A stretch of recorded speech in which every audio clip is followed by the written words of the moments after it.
Om Amma. Know the basics of Sanatana Dharma. Today's topic, why we should worship God through our work. Episode 27 by Chandrasekhar J.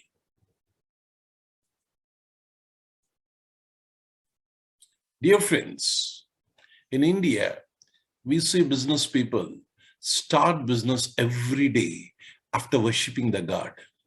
Common people like potter, cobbler, goldsmith, blacksmith worship their instruments before they start the work.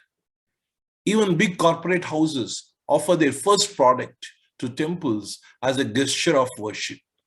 A teacher, a writer, a painter offer their worship and commence their respective work. Many people in India offer their part of earnings to the temples as worship. Is this superstition? Why work should be performed as worship? Let us discuss this today, dear friends. In Bhagavad Gita, 18th chapter, 48th sloka, Lord Krishna says, Yatha pravritti bhutanam yena sarvam idam tadam swakarmanam tamabhyascha siddhim vindati manava. That's what Lord Krishna says. A person who worships through his work the all-pervading creator, from whom all the creatures and creation manifested, such person attains the perfection. If Krishna is advising us that we should worship the creator because all through our work, that is through swadharma, swakarmanam tamabhyasya, means through our work, we should worship the creator. Every being has come from the God, and everything is pervaded by the God. One gets energy to do the work from the God. Our ego is the resistance for free flow of the divine grace. When we work egoistically, the energy flow will be limited and we are bound to suffer, dear friends. When we worship Him, we invoke the divine energy for our work. The more we surrender and work, more will be the flow of divine energy for the work. This is the logic behind the invoking the God while we are working. Further, in Gita, it is said, do your work as swadharma, as puja, and accept the result as prasad. This becomes the karma yoga. Do the work by losing the doership notion through complete awareness that real doer is the higher power. Dear friends, once we get the knowledge that we are not the doer, but it is the real doer is the higher power, then definitely we will be worshipping through our work, dear friends.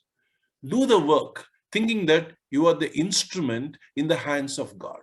So all the three aspects of work as worship has been discussed in Bhagavad Gita.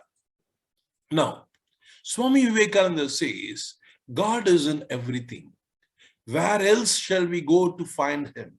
He is already in every work, in every thought, in every feeling. Thus knowing we must work. This is the only way. There is no other way. Thus, the effects of our work will not bind us, says Swami Vivekananda. Mata Amritanandamayi Devi, Amma says, children, as you work, try to feel the God's presence everywhere. Just imagine that all those who are working with you are the sparks of divinity. God is carrying the sand. God is passing the concrete to God. The masonry, the people who are mixing the cement, the metal pans, everything is pervaded with God consciousness. Try to do the work with this feeling, then your time will not be wasted, but it will be transformed into worship. That's what Mata Amritanandamayi Devi says about working as our work as worship, dear friends. Now let us see some examples from our Puranas. Hanuman went to Lanka and he says that as an arrow released from the bow of Lord Rama, I am going, and he destroyed the whole Lanka and it did mighty works. Bharata ruled the kingdom by keeping the sandals of Rama on the throne. Look at the devotion. He was feeling that he was only a representative of Rama, and with the devotion, he worked. He ruled the kingdom. Little squirrel exerted itself with complete dedication to Rama and carried the speck of sand on its back for building Ramasetu. Arjuna surrendered himself to Krishna and became an instrument in his hands while fighting the battle of Kurukshetra. Shivaji ruled the kingdom as a Guru Seva to Samartha Ramdas Ji. Dear friends, it is the higher power that moves us all. Let us question ourselves. Which power gives the light to sun? Which power moves the planet and the sun? Which power collects the water in the clouds? Which power makes rivers flow or oceans full? Which power makes plants grow, fruits ripen? Which power created the innumerous beings? Which power gives love to the mother to foster children? Which power gives a scholar the knowledge, an artist the skill? It is the same power that vivifies our mind and inspires our actions, the eternal, resplendent divine consciousness. Whatever name you give, it is the divine consciousness which is really creating this world, sustaining this world, and assimilating this world, that is powering us. That is the higher power that moves us all. In Gita, it is clearly said, all actions are performed by the interplay of characteristic tendencies of nature. The person deluded by egoism thinks, I am the doer of the action. In that chapter, 27th sloka, Krishna says this. Now, let us look one example, dear friends. If we press the switch, the light comes. Shall the switch claim the doership, saying, from me, the power that has lit the lamp, that lit the bulb has come? Who is the real doer? Look beyond the switch means transformer, transmission power, generator turbine, and energy potential of the hydel power, big connection that transported the power from the source to your room. There is a big connection from the nature. From nature to your home, there was a big connection. All these connections, who is that who is doing?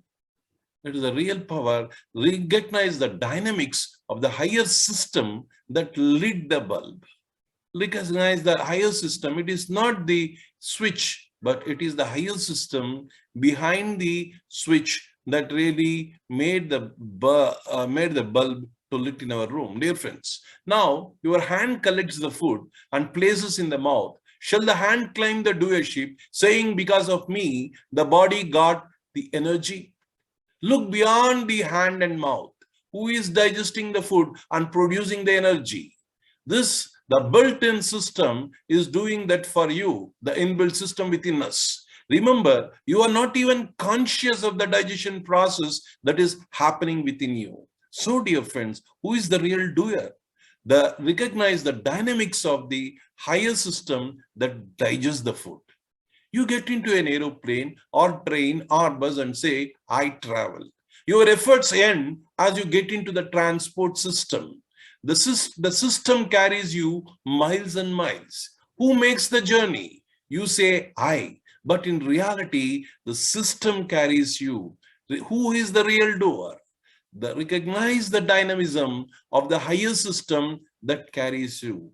Dear friends, as we grow in our awareness that we are not the doers, it is the real, the higher power that is really inspiring us, that is motivating us, the energy that is giving, the energy that is making us to do work. It is the higher power. When we are of that awareness and knowledge, definitely our work becomes the worship, dear friends. Now, let us empty ourselves, become empty like flute. The divine music flows through you. Then the work will be as melodious as music. Let us allow ourselves to be the fit instruments in the divine hands. Let our work be worship for ever, dear friends. Om Lokaha Samastaha Sukhino Bhavantu. Om Shanti Shanti Shanti. Om Shri Gurubhyo Namaha. Harihi Om.